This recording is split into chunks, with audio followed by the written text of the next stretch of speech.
Hello, everyone, and welcome to today's webinar, Breaking Through RT-qPCR Boundaries in Gene Expression Analysis. I am Matt Ashton of LabRoots, and I'll be your moderator for today's event. Today's educational web seminar is presented by LabRoots and brought to you by Thermo Fisher Scientific.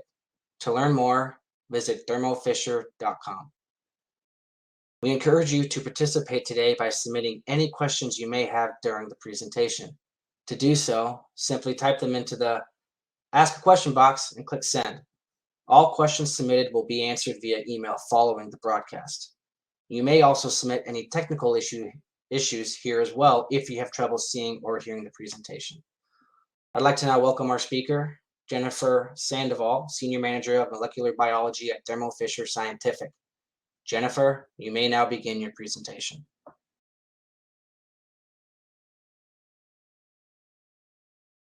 Thank you to all of you for joining today to discuss RT-qPCR and its importance in gene expression analysis.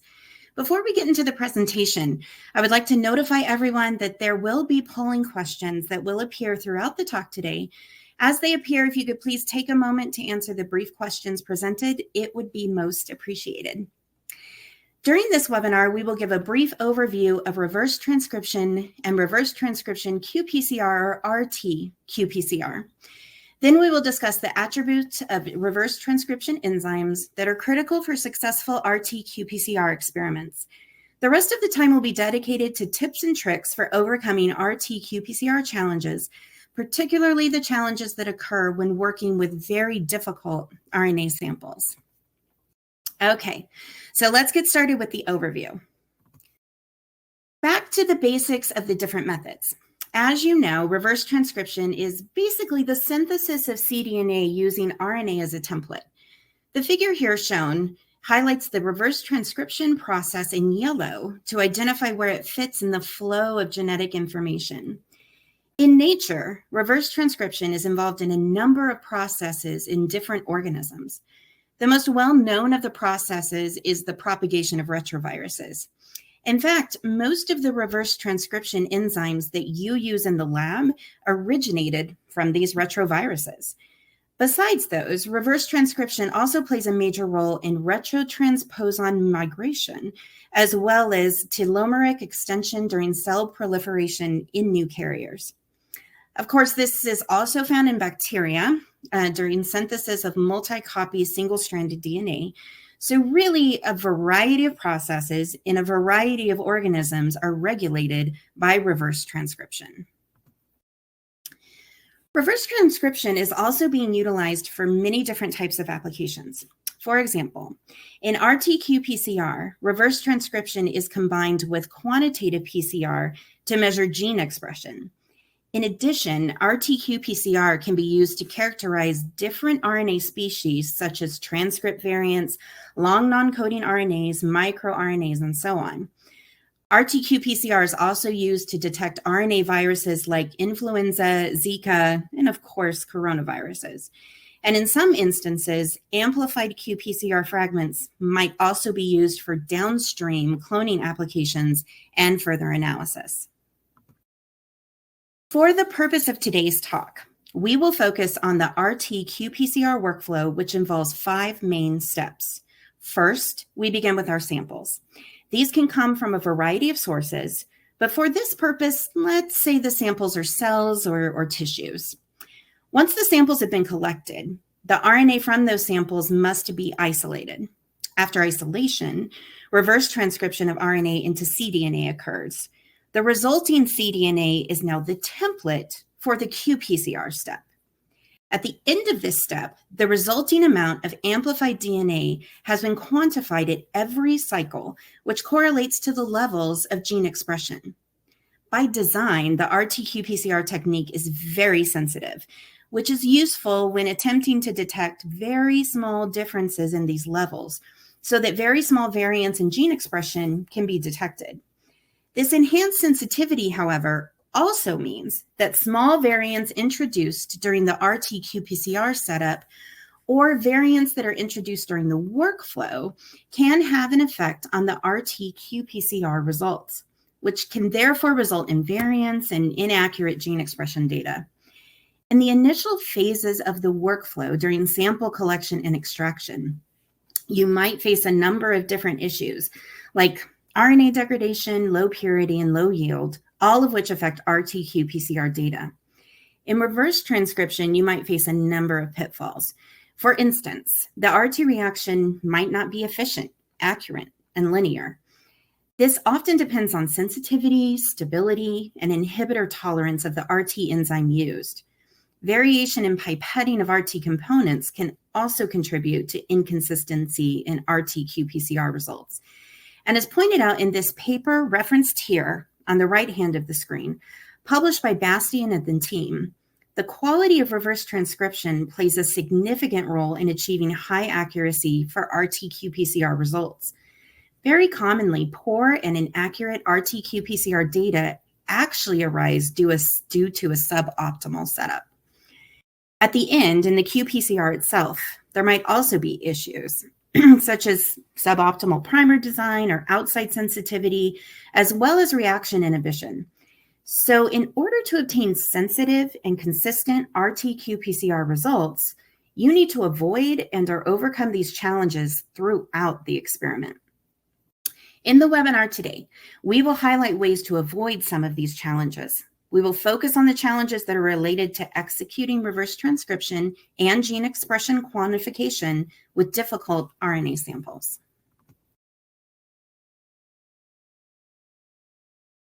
Before we jump into the rest of the presentation, I wanted to first point out that, as I mentioned before, a common source of variance in the RT-qPCR workflow may arise simply due to issues with pipetting. For RT sets only, as you know, we have to pipette a number of different components: RNA templates, primers, we need, of course, dNTPs, buffers need to be added. RNA inhibitors are highly recommended to enclose the reaction and maintain integrity of the RNA template. Then we need water, and finally, reverse transcription enzymes. The point here is that there are many, many components of a reverse transcription reaction. If they're added individually into the reaction mix, errors could be introduced. So, to help minimize these errors, for RT-qPCR in particular, it is highly, highly recommended to use a master mix that contains all the cDNA synthesis reaction components in a pre-mixed format.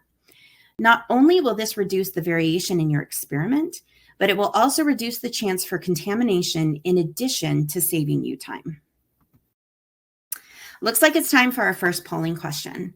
Please take a moment to let us know what type of challenges you have already faced while performing RT-qPCR in your lab.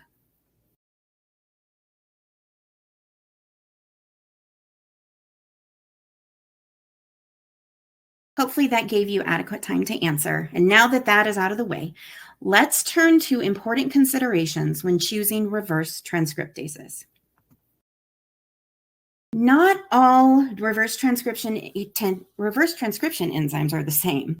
These enzymes can vary in a number of different aspects, dependent upon things like RNase activity, thermostability, versatility, sensitivity, inhibitor tolerance, and just overall performance.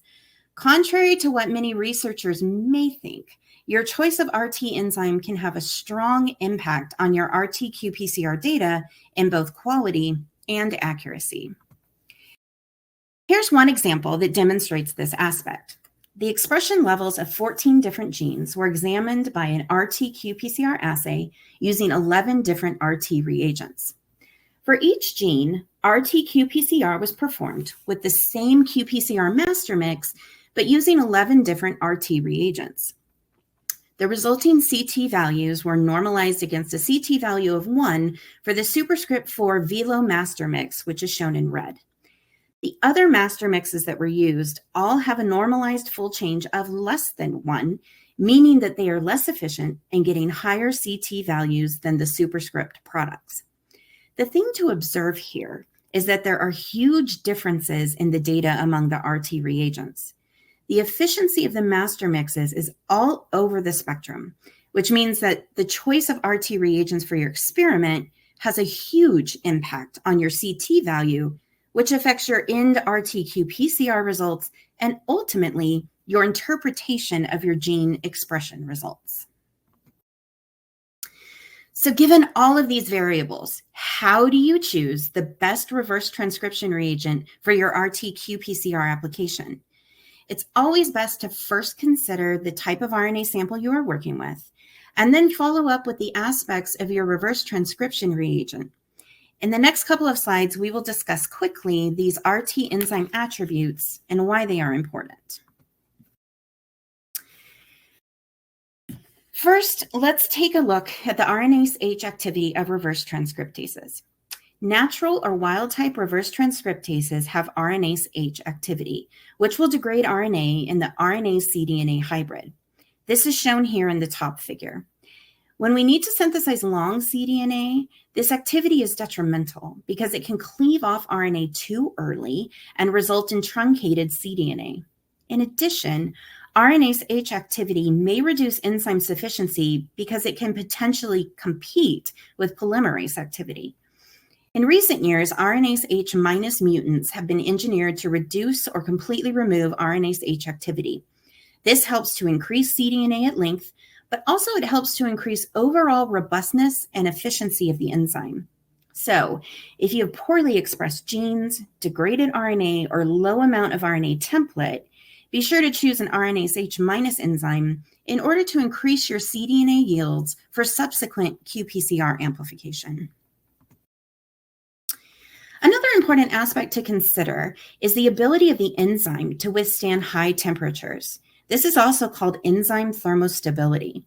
Typical wild-type enzymes work optimally at somewhere between 37 and 42 degrees Celsius.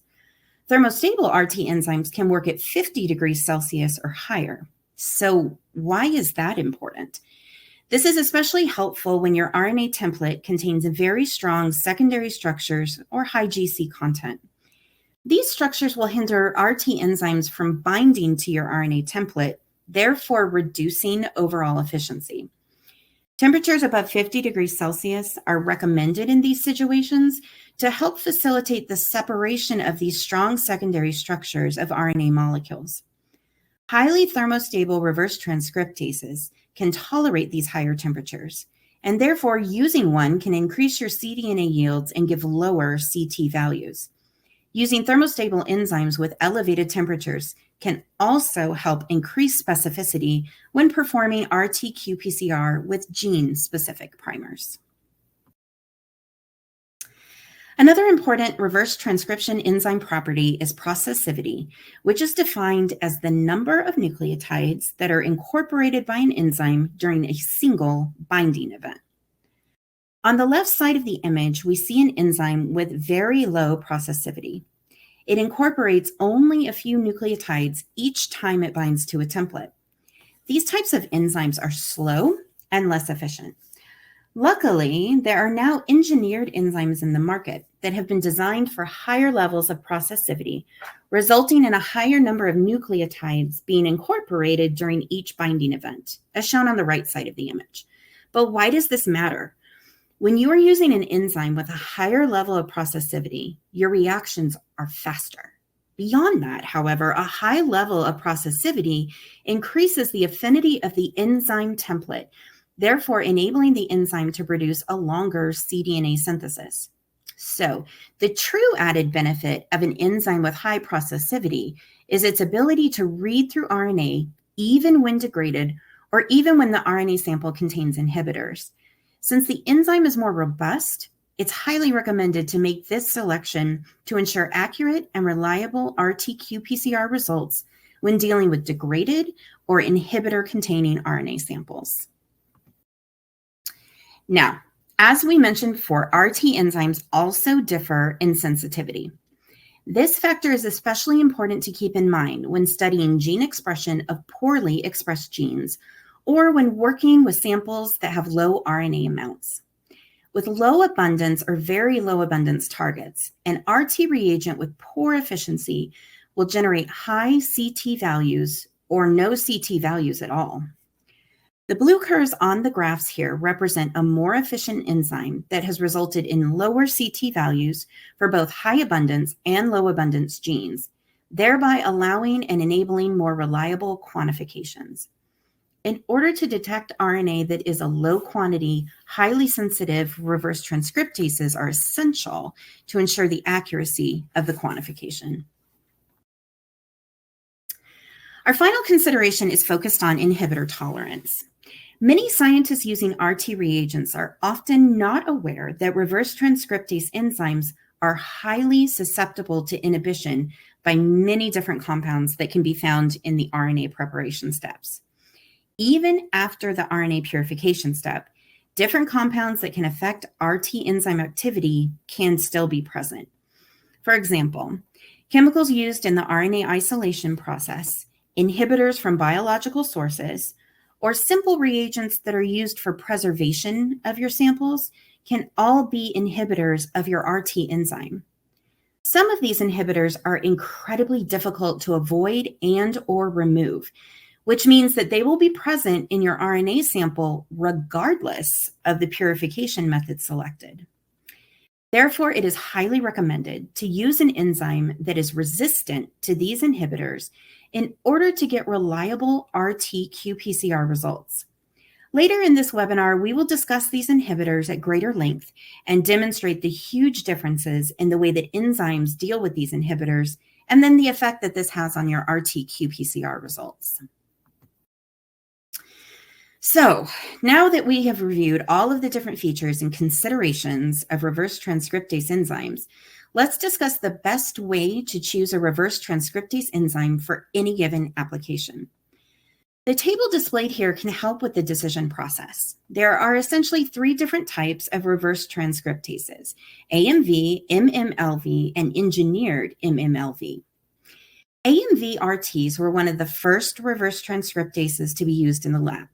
This RT is relatively thermostable, but has very high RNase H activity, which limits its cDNA synthesis capability to 5 kilobases or less.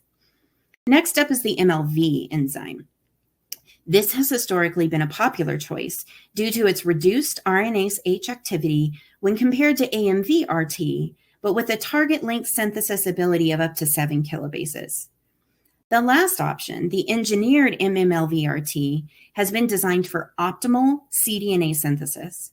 There are a large number of these engineered enzymes available, some of which can produce higher cDNA yields in shorter reaction times with a variety of sample types. Also, because these enzymes have reduced RNase H activity, high processivity, and very high thermostability, they are an excellent selection when working with any type of RNA sample to produce accurate and reliable RT-qPCR results. Selection of this type of enzyme is most critical, however, when working with challenging or suboptimal RNA templates in order to avoid potential failures of your reaction based on your enzyme selection. Some examples of this type of sample would be a subpopulation of cells, or maybe clinical research samples that have limited RNA amounts, working with a gene of interest that is expressed at a very low level, genes that are high in GC content or secondary structure, or when working with samples where RNA integrity has not been adequately preserved, like animal tissues, blood, and plant samples, or samples that have high presence of inhibitors such as soil and FFPE samples. In all of these cases, an engineered MMLV RT would be the recommended enzyme of choice for sensitivity and efficiency. In the coming slides, I will show some RT-qPCR data when working with these challenging samples and discuss how highly efficient reverse transcription reagents can help you to achieve high quality data. Before we get into that, let's first discuss specific ways to overcome RT-qPCR challenges when working with difficult RNA samples. But first, time for another polling question.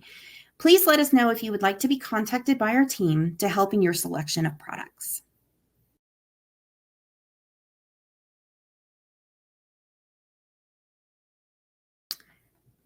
Okay, moving on. Many reverse transcription reagents can effectively transcribe highly abundant RNA targets. When analyzing gene expression from limited sample sources, or when analyzing expression of low abundant genes, however, these enzymes often fall short. If you are working with these challenging types of samples, it is highly recommended to check both the sensitivity and dynamic range of your RT reagent and RT-qPCR reactions. Here we have an example of results from a high abundance gene, GAPDH, and a low abundance gene, POLE, using an RT-qPCR assay with two different RT master mixes. In both cases, we have a linear dynamic range spanning from 1 picogram to 2.5 micrograms of total RNA. Both master mixes use superscript 4 velo and superscript velo, provide detection of RNA down to 1 picogram for both genes, which demonstrates that they are both efficient, sensitive, and appropriate selections for both high and low abundance gene. The superscript 4 velo master mix, however, that's shown in red, does have lower CT values, meaning that it is more efficient and provides higher cDNA yields with the same high linearity across the widest range of RNA inputs. If you are working with small RNA quantities, make sure to test the dynamic range of your enzymes and ensure that your setup will effectively work with your low input RNA sample. When your RNA template is degraded or it contains inhibitors, selecting RT reagents that are highly sensitive and efficient can make a huge difference. In the example shown here, we used RNA isolated from whole blood, which had a large amount of degradation in the sample. When we compared RT-qPCR data from this sample using 5 different cDNA synthesis reagents, we found that all of the reagents used were able to transcribe RNA from the high abundant gene GAPDH, which is shown on the left-hand side. On the right-hand side, however, only one of the 5 reagents was able to transcribe the RNA for POLE, a low abundance gene, from the limited RNA input sample. As such, we can conclude that a highly efficient reverse transcriptase is critical for the detection of low abundance targets when working with highly degraded samples in which your RNA input will be at lower levels. If you are working with these types of limited samples, such as isolated circulating cells, stem cells, or clinical or research samples, you know that RNA isolation might not be possible since this process can and often does result in the loss of RNA. So what can you do? One possible solution is to use specialized reagents that allow you to perform reverse transcription without RNA purification, such as the Invitrogen Cells Direct cDNA synthesis kit. With this kit, you can go from cell collection, culture, and mammalian cell lysate directly into cDNA synthesis in a single tube. Since RNA isolation and purification is not necessary, loss of your total RNA sample is prevented, which is ideal when working with low RNA input. Another option for low input RNA samples is the Invitrogen Superscript 4 single cell low input cDNA preamp kit. This kit provides direct cDNA synthesis and amplification from intact single cells. The single tube protocol is ideal when trying to utilize minimal bias while increasing the number of measured targets from a single sample. Because the kit contains the superscript 4 RT enzyme, it maintains high levels of sensitivity, full-length cDNA yields, and is also compatible with downstream analysis by NGS or qPCR. Okay, now let's discuss another RNA sample challenge, RNA with high structural complexity.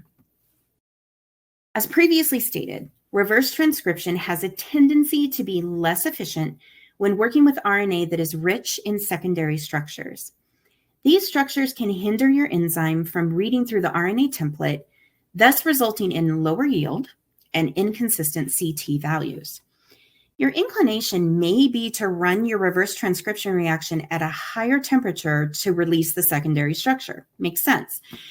Be careful, however, when doing this, because elevated temperatures can often denature reverse transcriptases, especially wild-type natural enzymes such as AMV or MMLV RTs. You can see the need for using RT enzymes with high thermostability in these cases. The data shown here compares reverse transcription reactions using thermostable versus non-thermostable enzymes. As you can see, at about 55 degrees, reverse transcription efficiency is drastically reduced when using non-thermostable enzymes, as seen from the fainter and missing bands on the right-hand gel. Now, for this kind of RNA, it is also desirable to have highly processive enzymes, so reactions can be carried out at higher temperatures in a shorter time. In the figure on the right, reverse transcription using different master mixes was performed at various specified temperatures for 10 minutes. The red circles show results from using the superscript 4 Velo master mix, which contains a thermostable and highly processive RT enzyme, which produced more comparable cDNA yields and CT values across the range of temperatures tested. Next, let's discuss challenges when working with RNA from tissue samples. Whether you are working with fresh or archive samples, challenges may arise simply due to the inherent nature of these tissues or due to the way the sample was processed. In the following slides, I will review helpful tips and tricks when working with RNA from fresh, frozen, FFPE, and archived tissue samples. RNase tissue can easily become degraded during sample collection and handling. As such, the question arises as to help preserve the RNA during tissue handling. One reagent that we have seen to be helpful in this situation is the Invitrogen RNA later solution. RNA later solution is a tissue storage reagent that rapidly permeates tissue to stabilize and protect cellular RNA. A bonus is that it's very easy to use. Fresh tissue samples or cells are first added to the RNA later solution, where RNA can be stored for up to 1 day at 37 degrees Celsius, 1 week at room temp, or indefinitely at minus 20 degrees Celsius. When you are ready to proceed with your experiment, simply remove the RNA later solution and continue with your extraction procedure. The data shown on the right-hand side of the slide shows the integrity of RNA isolated from a variety of tissue types and stored in the RNA later solution for different durations and at different temperatures. As you can see, all of the samples have successfully preserved the RNA under all conditions. This approach is highly recommended in circumstances where your RNA is at risk of degradation during the sampling process. There are some instances where complete protection from RNA degradation is just unavoidable. In these cases, it's always recommended to use a highly processive and sensitive RT enzyme to achieve accurate and reliable results. As an example, here we have shown RT-qPCR results using degraded RNA from frozen lung tissue samples. The RIN for all of these samples was less than 5, so fairly degraded RNA. CT values, as before, were normalized to the superscript 4 Velo master mix. Across the board, the different RT reagents used resulted in very different efficiencies with this degraded sample type. This is highlighted just to again stress the importance of your RT reagent choice in order to obtain high-quality results. Okay. Now let's take a look at challenges that are associated with FFPE samples, where RNA often gets degraded due to the way in which the samples are processed, both during tissue preservation and also retrieval from the blocks, not to mention the additional complications of low RNA yield and inhibitors that are concerned with FFPE sections. To overcome these challenges, make sure to choose an isolation method or kit that has been specifically designed for FFPE samples. There are a number of different kits to select from, and the table shown here highlights the critical components of each option. Each type of kit differs in things such as expected yields, preparation time, the overall process, and compatibilities. Selection of the appropriate kit for your application can help to overcome the hurdles experienced with these FFPE samples. In this example, a number of different RT reagents were used for RT-qPCR on FFPE samples. you can clearly see that there is a large range of differences in the results across 3 genes, B2M, GAPDH, and ACTB. The RT enzyme with a high sensitivity to detect low amounts of RNA, a high processivity to transcribe fragmented or degraded RNA, and a high inhibitor tolerance to withstand inhibition from carryover chemicals, which just happens to be superscript 4 velo, it far outperforms the other RT reagents used, as you can see in the red bars on the graph. Let's move on to working with RNA that is isolated from blood samples. RNA from blood samples is often degraded due to the elevated amounts of RNase that are naturally present in blood. The image shown on this slide is looking at RNA that is extracted from cultured cells on the left compared to RNA from whole blood samples on the right. As you can see, the RNA from whole blood is heavily degraded and presents a common set of issues when dealing with this type of sample. In addition to the degradation, RNA yield may also be low depending on the amount of blood cells that are available in the sample for RNA extraction. Inhibitors are also a factor when working with whole blood, mainly due to the heme anticoagulants or heparin that may be present in the RNA. There are a lot of challenges to overcome when analyzing gene expression from whole blood RNA.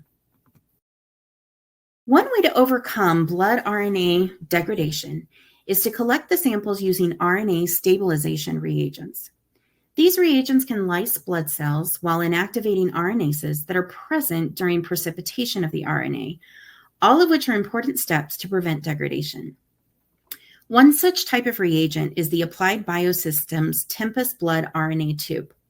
When using this product, blood is collected in the tube and mixed with the stabilization reagents to create a stable RNA sample that can be stored up to 5 days at room temp, up to 7 days at 4 degrees Celsius, or for longer storage at minus 20 degrees Celsius.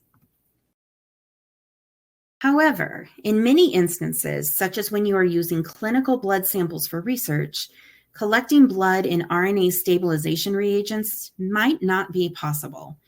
When this is the case, it is critical to select a robust enzyme that can handle the low input and degradation that is present in your samples.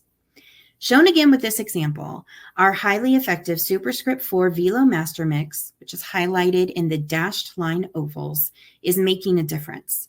This enzyme is generating not only lower CT values, but also less variation. Finally, when working with blood samples, inhibitors and anticoagulants are always going to be a factor. They are typically present in blood RNA even after RNA purification using a variety of methods. And as no surprise, different RT enzymes are going to have different susceptibility to those inhibitors. Here we show how heparin and hemin can inhibit your RT-qPCR experiments. As you can see, some of the RT reagents used are more resistant to inhibition than others, analyzing on both whole blood samples as well as the inhibitors themselves. Just a reminder, please select carefully when deciding on a reverse transcription reagent to use with these samples. We know that analyzing gene expression from animal and human tissues can be a challenge, but with the advances in robust reverse transcriptases that are available, reliable results are achievable even when working with challenging sample types. So let's now turn our focus to working with a different template, plant samples.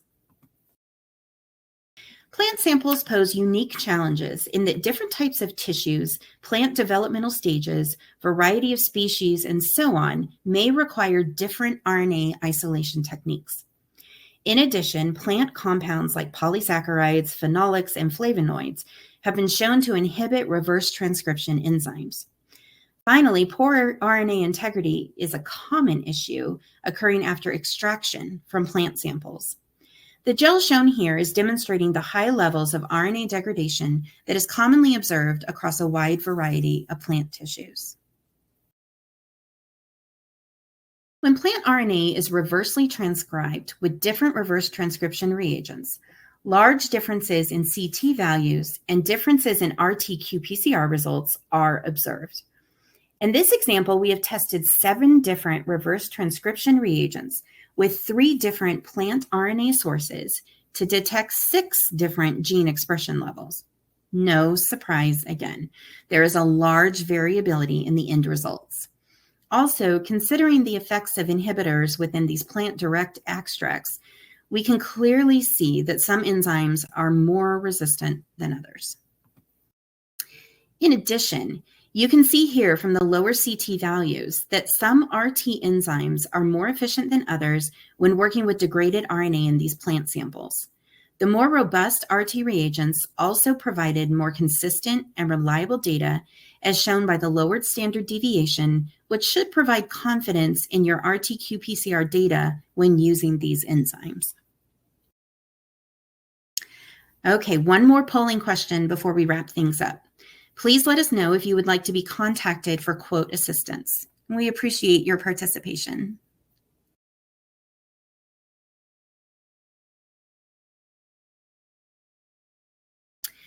I hope you found all of those tips and tricks beneficial for RT-qPCR analysis for animal, human, and plant tissue RNA samples.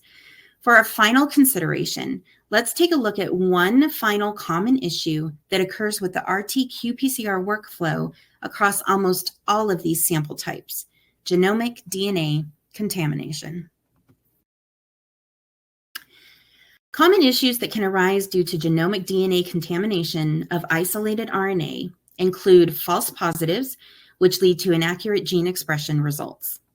Trace amounts of genomic DNA are very commonly co-purified with RNA, even when using the most optimized RNA isolation techniques. This gel image is an example of what genomic DNA contamination might look like, with the upper band being detected in lane 4. Although we can see it here, please also keep in mind that in a majority of cases, genomic DNA might not be visible on the gel due to its low quantity present in the sample. Nevertheless, since RT-qPCR is a very sensitive technique, even small traces of genomic DNA can lead to false positive RT-qPCR results, leading to inaccurate quantification of gene expression, especially if you are quantifying low abundance genes. A good solution is to use a control reaction without any reverse transcriptase to detect any genomic DNA that might be present. This is shown in green on the graph. Here we see amplification even without an RT enzyme, which clearly indicates contamination with genomic DNA. Another solution is to use exon-exon spanning primers in qPCR that are designed such that genomic DNA containing the intron cannot be amplified. In this case, if you have genomic DNA contamination, it will not be amplified in your sample, thus separating out the RNA from the DNA. A final option is to treat the RNA sample with DNase 1 to remove the genomic DNA.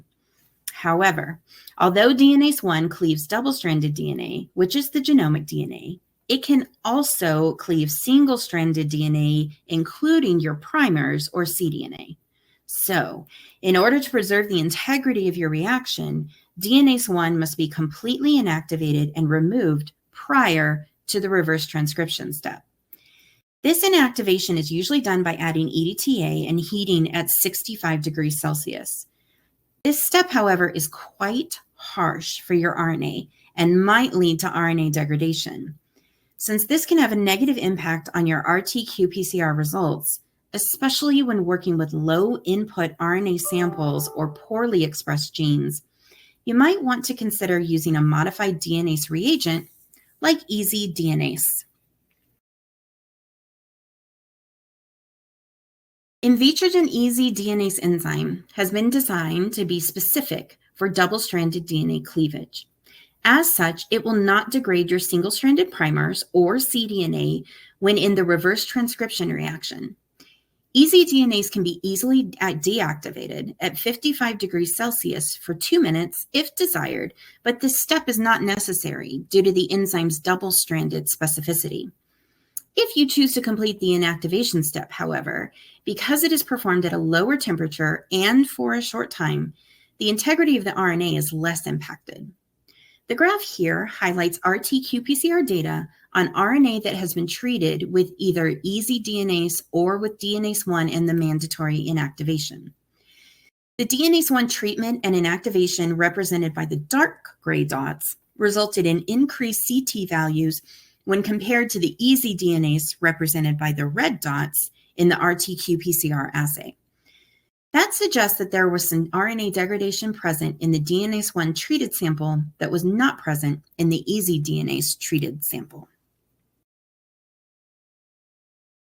Using ezDNase to control your genomic DNA contamination can really help to streamline and easily preserve the integrity of your RNA preparation before you perform RT-qPCR. So, just to recap, traditional reverse transcription workflows using DNase 1 are time-consuming, have removal steps that can degrade your RNA, and often fail to remove gDNA completely, which leads to inaccurate results. ezDNase can be provided in a single tube with your superscript 4 one-step RT-PCR system or the superscript 4 Velo Master Mix for a simple one-tube workflow. Wait, did you catch that? A single tube is used. Then a gentle 2-minute gDNA removal step and an RT reaction in just 10 minutes, bringing your total time to 27 minutes versus 105 minutes with the traditional method. Very streamlined and completely a time saver for this part of your experiment. So in research these days, we are using more and more relevant but technically challenging samples, such as blood samples, tissue samples, biopsies, and others, which often yield low input, degraded, and/or inhibitor-containing RNA. One of the biggest challenges with those sample types is how to get highly reliable gene expression data. In all RT-qPCR assays, but especially in these circumstances, reverse transcription is a critical step that needs to be carefully optimized to ensure reliable and accurate gene expression interpretation. As we highlighted today, not all RT enzymes are the same. Differences in efficiency and reliable performance become even more exaggerated when working with suboptimal RNA preparations. RT enzyme properties such as RNase H activity, thermostability, processivity, sensitivity, and inhibitor tolerance can and will impact the success of reverse transcription and therefore have to be carefully considered in your RT enzyme selection. Challenges within RNA samples can range from low input, degradation, inhibitors, and secondary structures. And finally, to conclude, keep in mind that only highly efficient reverse transcriptases have the ability to overcome these challenges to generate high yields, low variability, and faster reaction times for all types of RNA samples. Thank you so much for your attention today. I hope that you found this webinar beneficial and that you learned some considerations to keep in mind to help you with your RT-qPCR experiments. To learn more about the data and or products you have seen today, please go to the links provided here for more information. If you are interested in more reverse transcription basics, considerations, or additional webinars, please visit our educational and webinar hubs listed. And lastly, you may also contact our technical support team directly using the Contact Us information URL that is listed. Thank you for your time and your attention.